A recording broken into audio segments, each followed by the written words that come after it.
Hello. This video is a little bit different. I mentioned that I was thinking about doing some comment about the Shane Dawson documentary series. That's kind of what I'm doing. Mostly I'm going to talk about sociopaths.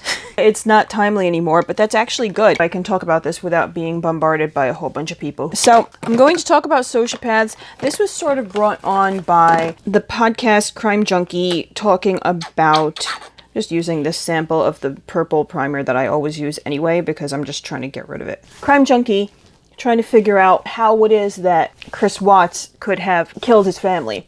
And I'm not going to talk that much about Chris Watts in specific, although I am going to explain the case for people who are not into true crime and also talk a little bit about the approach to sociopathy that went on in the Shane Dawson documentary series. Now, first of all, we're going to talk about what I know, what my background is, any qualifications that I have. I do have a degree in psychology. I do not have a master's degree in psychology. I do not have a PhD in psychology. I'm not a licensed therapist. I have a degree in psychology. I'm not like a specialist. I'm not an expert. I'm not licensed in anything. So take what I say with a grain of salt. I'm obviously not qualified to diagnose anyone or anything like that. And I'm not trying to misrepresent myself as being an expert in a field or anything of that nature. So I'm just talking from my perspective and from my experience and from what I learned when studying. And also I'm going to be mixing two foundations. This is the Cover FX Power Play foundation in G60. This was a perfect foundation color for me a few weeks ago, but now it is too dark because I have all the color has bleached from my face. So it has become a little bit too dark. And then meanwhile, I have this sample size of this IT Cosmetics CC cream, which is way too light for me. So basically, in an effort to not waste this and not keep this hanging around my house until next fall, because it would be too light for me during the summer, I'm just going to mix them a little bit to see if that works. If it doesn't work, whatever. I'm not going anywhere anyway. This is just for the purposes of this video, and we'll see how it goes. Okay, so sociopaths. I'm going to start out by explaining a little bit about the Watts case for those of you who do not follow true crime. So basically, Christopher Watts is a fellow who worked in an oil field. He had a wife and 2 children and a girlfriend. And the wife, Shanann Watts, was a high-level salesperson for a multi-level marketing company selling, I think, like energy drinks, nutrition supplements, something to that effect. They were having some problems.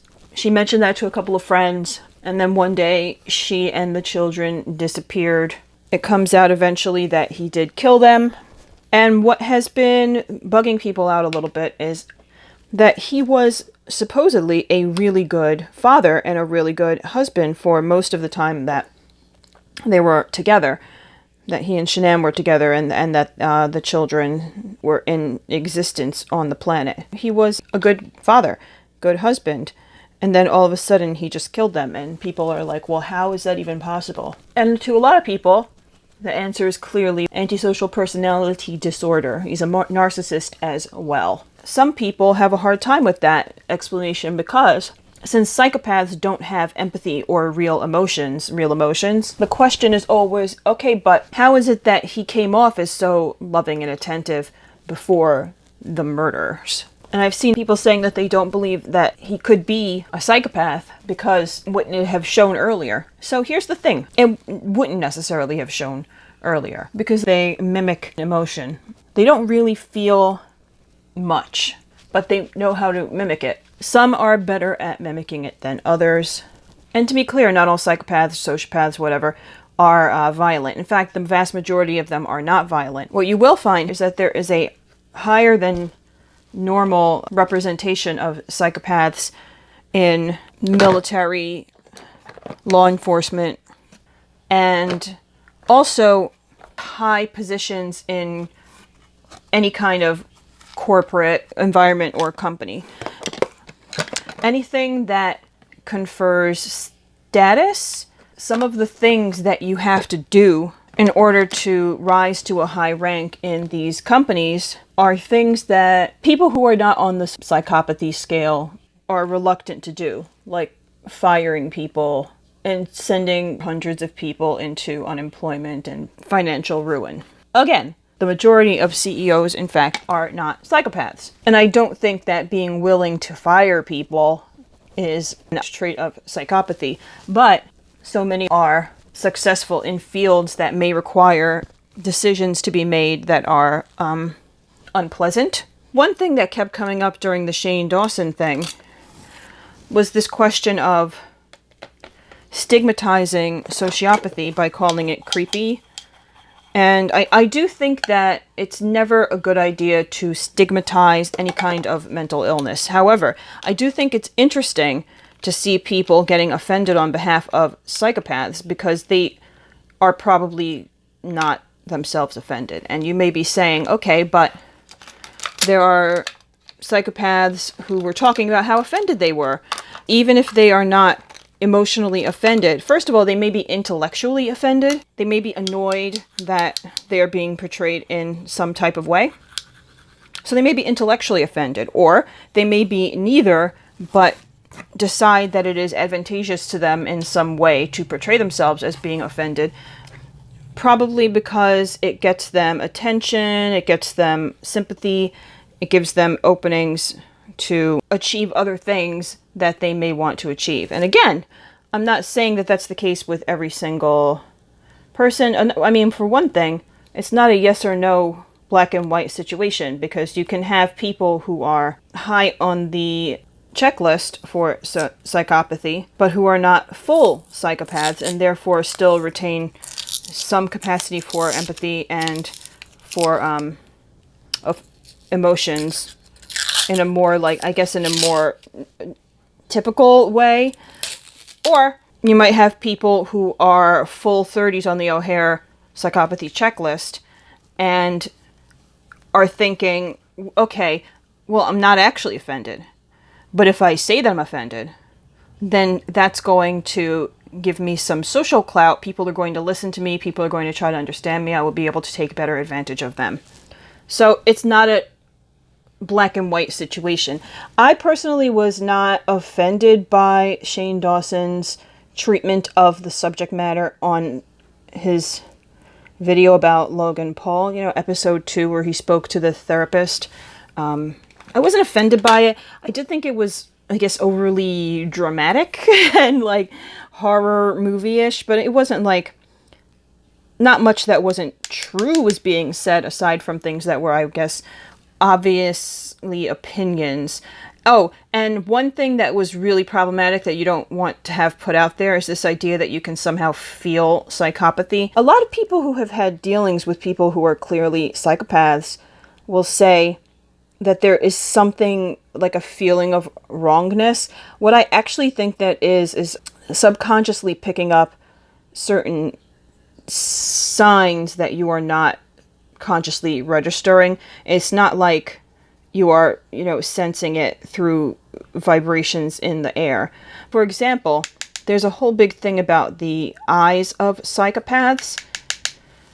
People who have had extended dealings with psychopaths will often say that they seemed normal and then something flipped and their eyes just went completely black. If a person is emotionally aroused, angry, their pupils will tend to dilate. And also, if you stare at something for a very long time, your pupils will tend to dilate. If a psychopath is, for example, trying to manipulate people, because one thing about humans is that if you stare into their face, if you maintain constant eye contact, that has a effect on them emotionally.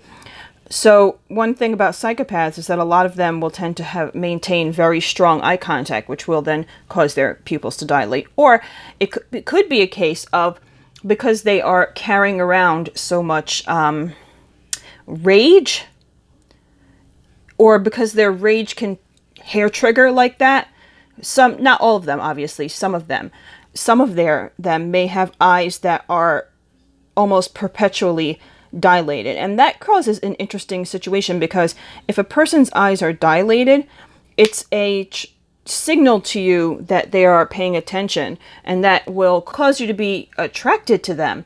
But at the same time, it can be a signal of anger or danger, which may help to explain in some sense this razor line that some of the more charismatic psychopaths can have, where they are both repulsive and extremely attractive and able to be very magnetic if they want to. One psychopath who was very magnetic, for example, is Ted Bundy.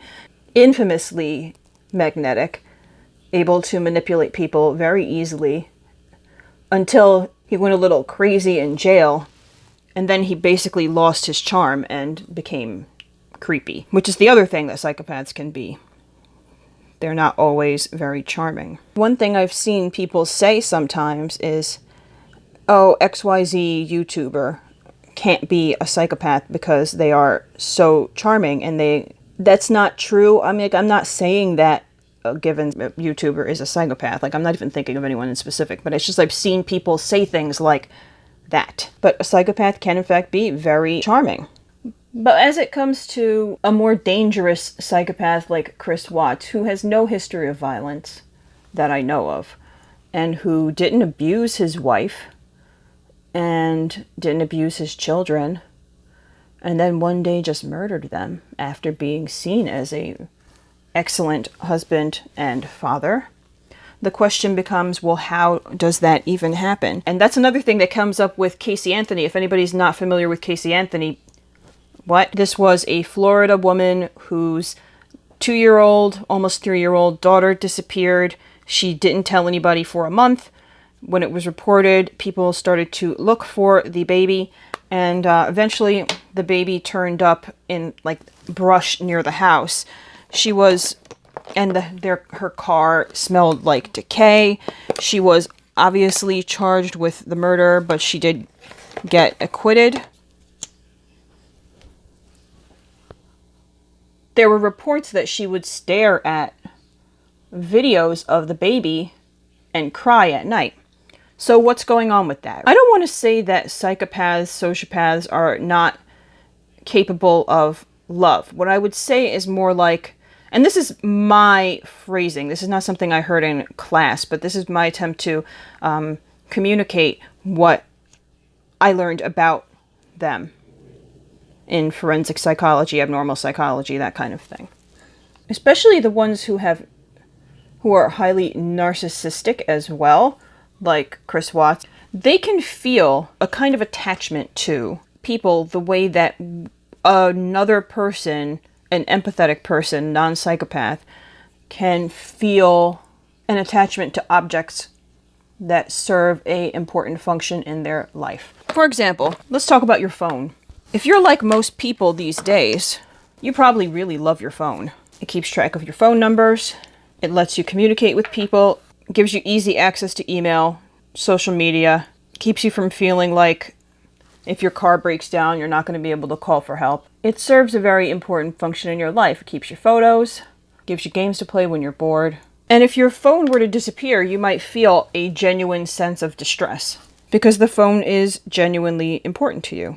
However, if you get sick of it, if it breaks, if the screen is shattered, you're just going to get a new phone. You're not going to mourn for the old phone. And I think that is how to think about the way that psychopaths are going to view their partners, their friends, their children even. They might truly love in their own way because that person serves a purpose in their life. They fill a role, and they would be upset if that person chose to remove themselves from that role without the psychopath's go ahead. If your phone gets lost, you're very upset. If someone steals your phone, you're very upset. But if you're sick of your phone, you just get a new phone. You don't worry about it.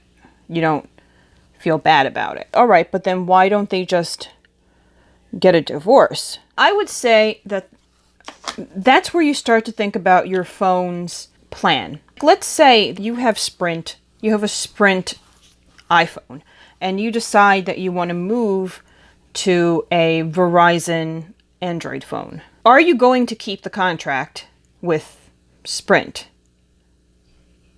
No, you're not going to continue to pay and invest in this other line that you don't need anymore. I feel like that's how they are regarding their wife or their child or whoever it is that they are removing.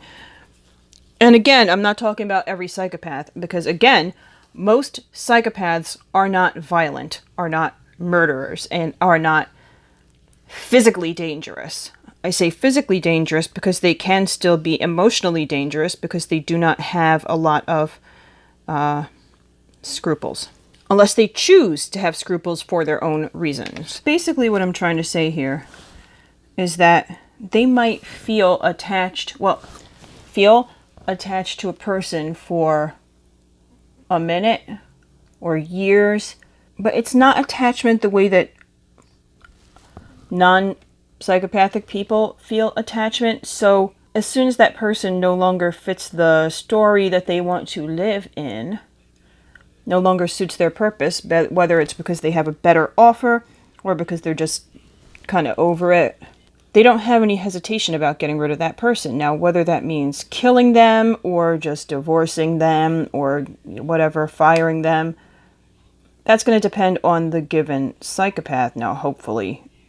And most of the time, it's not going to be murder, but it can result in some real ugliness. In fact, I'm going to read to you a passage from a book about how to deal with people. And mind you, this book also has a section on narcissists where they basically tell you just don't expect that much from them, but you can still deal with them. I'll link the book down below. Check it out. Psychopaths. Odds are you'll run into one of these people at some point in your life. If so, follow this rule. Get away.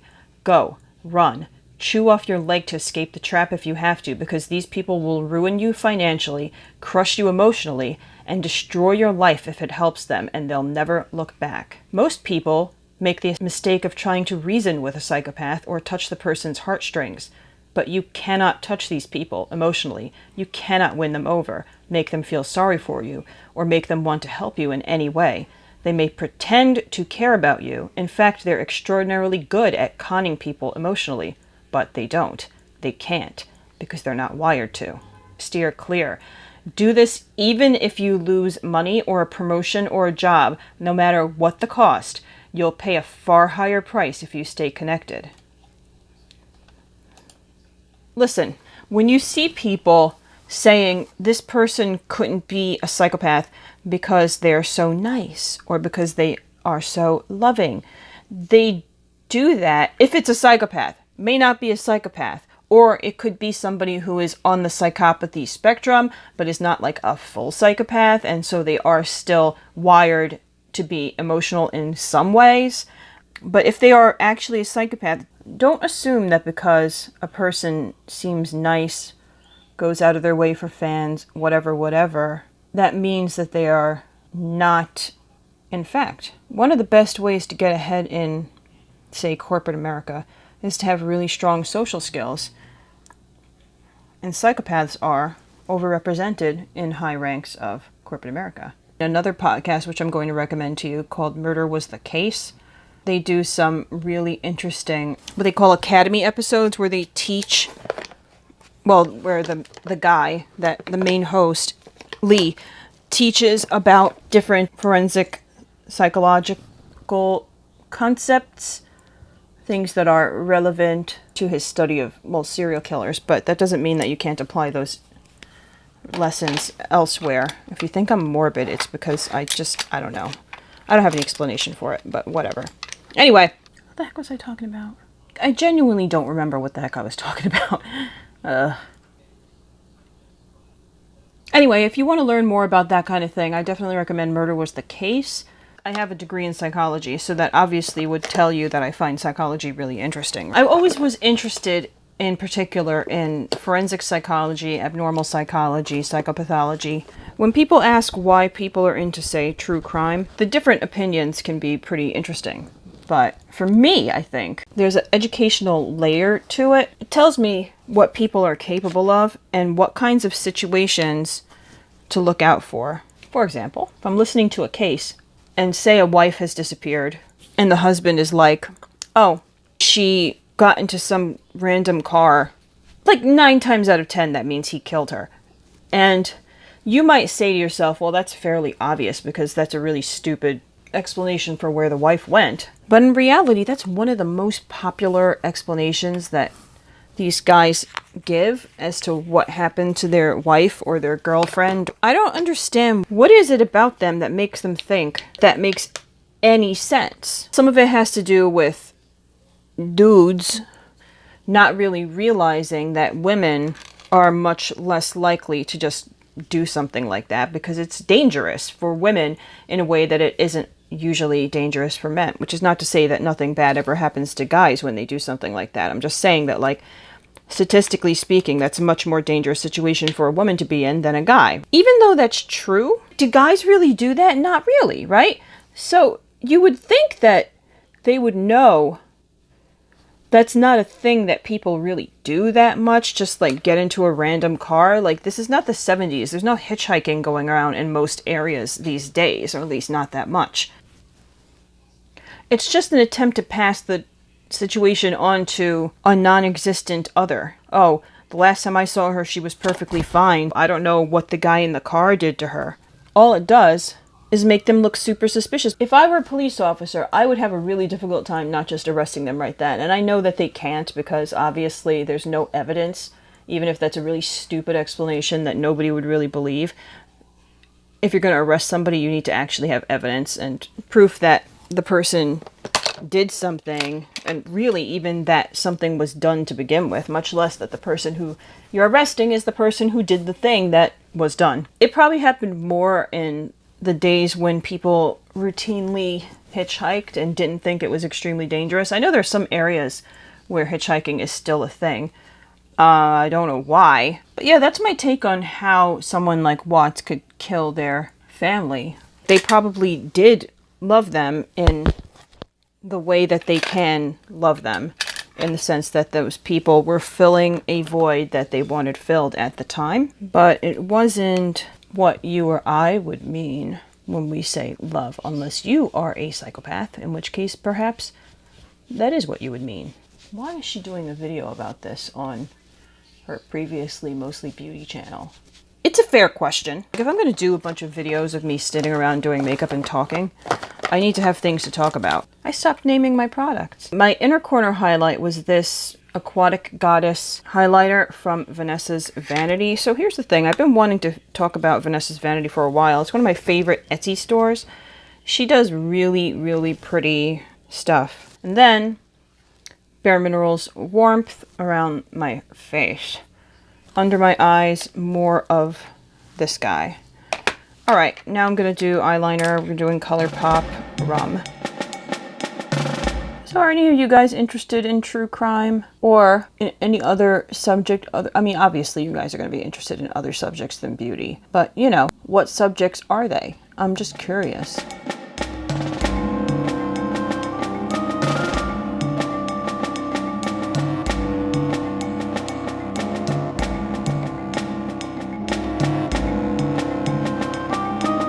I'm always worried about talking about true crime. Beauty channels that start to talk about crime, the crime will often then take over the whole channel. Stephanie Harlow, she was originally a skincare and beauty channel, and then she did a couple of true crime cases, and now she is a true crime channel, and she has a really nice channel, and she's obviously doing much better with that. Well, maybe I shouldn't worry about that, because I actually do really love true crime.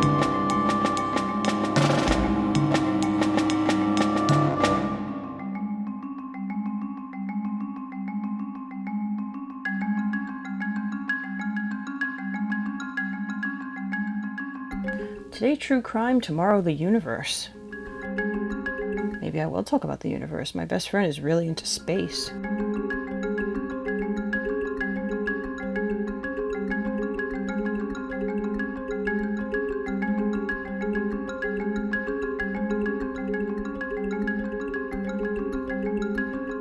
I want to feel free with my subject matter.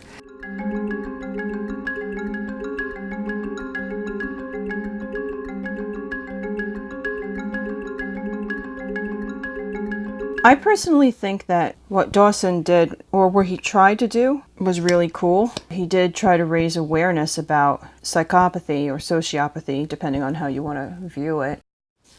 Just remember that someone being likable or someone being generous and responsive doesn't make them not a psychopath. They may be doing it in order to build social capital. Keep it in mind. Don't be a victim. Really, really dangerous people often know how to cover and how to make excuses. And as a result, they get away with these things, whereas people who are more honest will get in a ton of trouble for doing the same stuff because they're not covering their butts about it. It's kind of like if you look back at the influencer drama about disclosed and undisclosed sponsorships, the people who are ethical and disclose their sponsorships get accused of being sellouts, whereas people who hide their sponsorships are seen as being forthright and honest because they aren't doing all those sponsorships.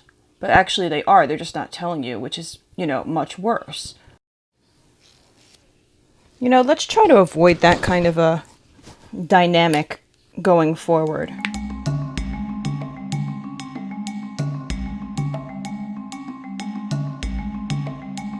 There's less accountability than there should be for some people, and there's excess accountability and no willingness to let go of old mistakes for others. But again, that's really a field where people who are ethical and not manipulative are at a disadvantage. And it's a sad story, So I'm running out of space on the hard drive of this thing. So that's pretty much it. Thank you very much for being here and listening to me talk about psychopaths. If you enjoyed this video or if you like more videos like this, please hit the like button, and either way, please consider subscribing to my channel. I have goals, guys. I want to hit 3 digits at some point in 2019, even if it is December 31st. I have goals. So please help me accomplish that goal by subscribing. Let people know if you think that they might like this channel. Let them know about it. Hug me virtually. and remember that if you comment down below, I may feature your comment in one of my videos going forward. And that's pretty much it. Thank you so much for being here. I really do appreciate it. I hope that you have a great 2019. I'm planning to have a great 2019. 2018 wasn't too bad to me. I think that some people had a hard time, but it was actually one of the first years that didn't completely suck the big one in the last decade or so for me. Overall, it wasn't too terrible. I thought it was all right. I thought it was, it was a year. So, all right. So I'm going to see you in my next video. Thank you for being here, and take care of you. Bye.